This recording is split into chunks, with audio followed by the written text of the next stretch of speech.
అవటంలో రాష్ట్ర ప్రజలు సంతోషంగా ఉన్నారని గుంటూరు తూర్పు ఎమ్మెల్యే నజీర్ అన్నారు. కుటుంబంలో చదువుకుంటున్న పిల్లలందరికీ తల్లికి వందనం అమలు చేయడం రాష్ట్ర చరిత్రలో నిలిచిపోతుందని నజీర్ అన్నారు. గతంలో ఒక ఇంట్లో ఇద్దరున్నా ముగ్గురున్నా ఒకరికి మాత్రమే వర్తింపజేసేవారు. ప్రస్తుత కూటమి ప్రభుత్వం కుటుంబంలోని పిల్లలందరికీ తల్లికి వందనం అమలు చేస్తోంది. ఇది కూటమి ప్రభుత్వ నిబద్ధత చిత్తశుద్ధికి నిదర్శనమని నజీర్ చెప్పారు. వైసీపీ నాయకులు తల్లికి వందనం నిధుల్లో 2,000 మంత్రి లోకేష్ అకౌంట్లోకి వెళుతున్నాయని విమర్శించడం సిగ్గుచేటని నజీర్ మండిపడ్డారు. వీటిని నిరూపిస్తే రాజీనామా చేయడానికి సిద్ధంగా ఉన్నారని ఎమ్మెల్యే నజీర్ వైసీపీ నాయకులకు ఛాలెంజ్ చేశారు.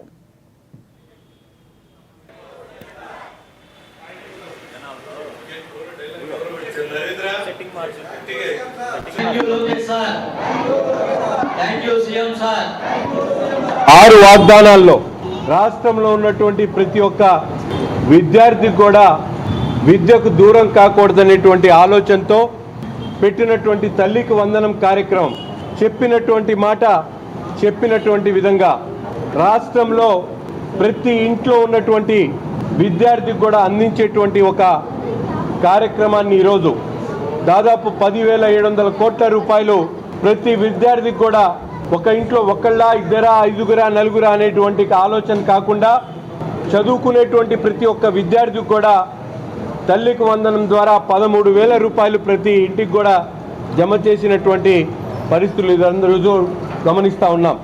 గత ప్రభుత్వంలో అమ్మఒడి పేరుతో రాష్ట్రంలో ఉన్నటువంటి ప్రతి చదువుకునేటువంటి విద్యార్థికి ఇస్తామని చెప్పి మాటలు చెప్పినటువంటి జగన్మోహన్ రెడ్డి గారు ఎన్నికలు అయిపోయిన తర్వాత ఇంటికి ఒక విద్యార్థికి మాత్రమే ఇస్తామని చెప్పి బుకాయించినటువంటి పరిస్థితులు.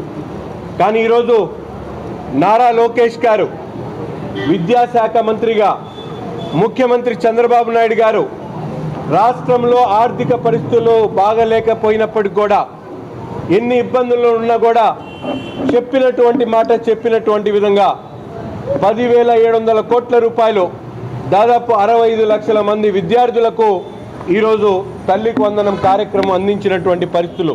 6 వాగ్దానాల్లో రాష్ట్రంలో ఉన్నటువంటి ప్రతి ఒక్క విద్యార్థికి కూడా విద్యకు దూరం కాకూడదనేటువంటి ఆలోచనతో పెట్టినటువంటి తల్లికి వందనం కార్యక్రమం చెప్పినటువంటి మాట చెప్పినటువంటి విధంగా రాష్ట్రంలో ప్రతి ఇంట్లో ఉన్నటువంటి విద్యార్థికి కూడా అందించేటువంటి ఒక కార్యక్రమాన్ని ఈరోజు దాదాపు 10,700 కోట్ల రూపాయలు ప్రతి విద్యార్థికి కూడా ఒక ఇంట్లో ఒకళ్ళ ఇద్దరా ఐదుగురా నలుగురా అనేటువంటి ఆలోచన కాకుండా